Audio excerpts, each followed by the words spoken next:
And it is my great pleasure and honor to introduce Her Excellency, Governor of the Commonwealth, Maura T. Healey. 2 years ago, we promised to lead in a way worthy of this state's proud history and its incredible people, to protect and strengthen the things we love, and to take on the things that make life too hard for too many, like high costs that hold people back, aging infrastructure that slows us down. People want life to be more affordable, so we delivered the first tax cut in over 20 years. We gave seniors an extra $1,000 back. We're giving families an extra $400 back for every child. And we now have the most generous tax credit in the entire country, which goes along with free breakfast and lunch in school and no-cost community college. We know that people need childcare.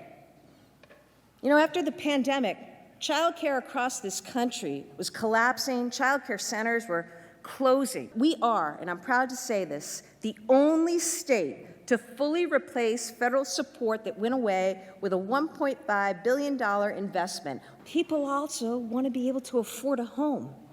So we passed the Affordable Homes Act to create tens of thousands of affordable homes and new homeowners. People also need transportation. They rely on public transit to get around.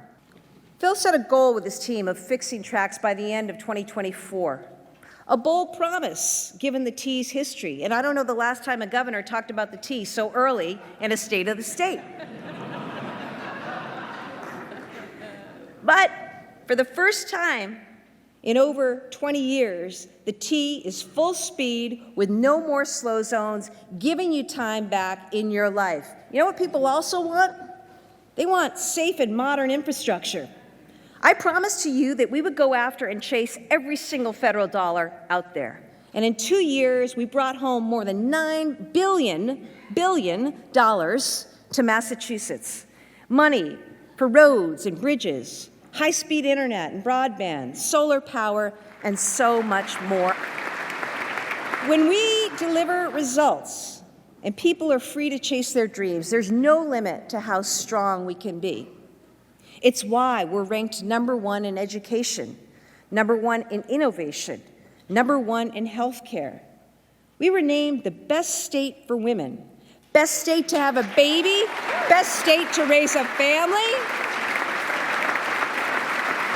We're ranked the most environmentally friendly state and the safest state as well. And I can say tonight, with both pride and confidence, that the state of our Commonwealth is strong. And this year, we're going to work to implement all that historic legislation that I was talking about.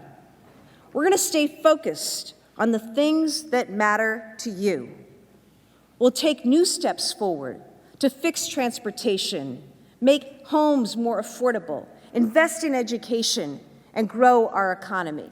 Our plan is to invest $8 billion over the next 10 years to make transportation in every corner of our state more secure, more safe, more reliable.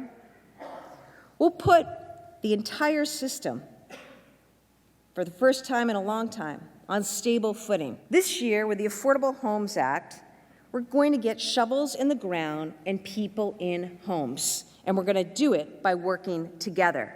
A $5 billion act we passed, thank you so much, I was able to sign. Now we're going to implement. Now we're going to lean in and implement. So far already, more than 116 towns have said yes to more homes near transit through the MBTA Communities Act. Now I've talked to you about homes and home ownership. I also want to speak to the renters out there. And the renters aren't just young people. So many families in this state are renting. And I know wherever you move, there's a huge cost. That's not right. Did you know that the average renter in Massachusetts is paying $10 grand just to get a foot in the door? $2,500 rent ends up costing $10 grand before you even move in. That's money that you could be saving for a down payment or any number of things. If you rent, you should not be forced to pay a broker's fee. And that's why I'm calling to abolish tenant brokers' fees in Massachusetts. I'm directing a statewide graduation requirement council that will include teachers, colleges, employers, and students to develop recommendations for a permanent high standard. We're going to evolve to a new Massachusetts model for high school excellence that best serves our children. And you know what? I don't know any of you with kids at home, but high school is not what it used to be, nor should it be. So we're going to match those high standards with great opportunities. Great opportunities like early college and job training programs that give students a leg up on their next step. I know I'm going to direct my administration to shift healthcare resources to the front lines. What do I mean by the front lines? I mean primary care. Primary care. If we focus on primary care, we're going to get rid of a lot of other problems that become a lot more complex and hard for people and families, and also a lot more expensive. I'd love to build a whole army of primary care providers to be out there across our state so that when you call for an appointment, you're actually going to get one. You'll get the care that you need where and when you need it. I'm also directing our economic team to review all business and licensing regulations in these first 3 months with the goal of cutting tape. I want it cheaper and faster to do business in Massachusetts. I want people coming, okay? We can do that. When we back our businesses, they grow and they thrive.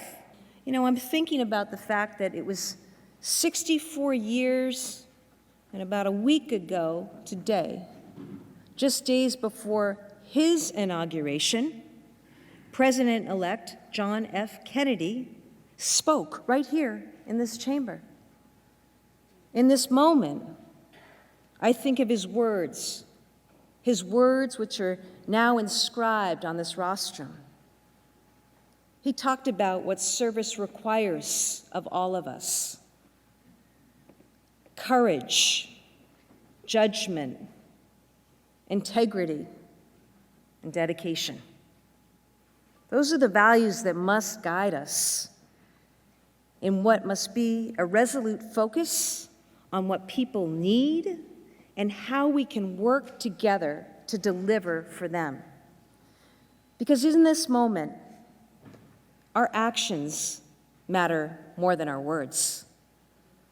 Taking on the hard challenges matters. The choices and the investments we make matter. The world we build for the next generation matters. So in a time that's too often defined by our differences, let's keep our eyes on the things we share in common. Let's recognize that our lives and our fates are bound together, and let's work together for the common good in our Commonwealth. God bless you, Massachusetts, and God bless the United States of America.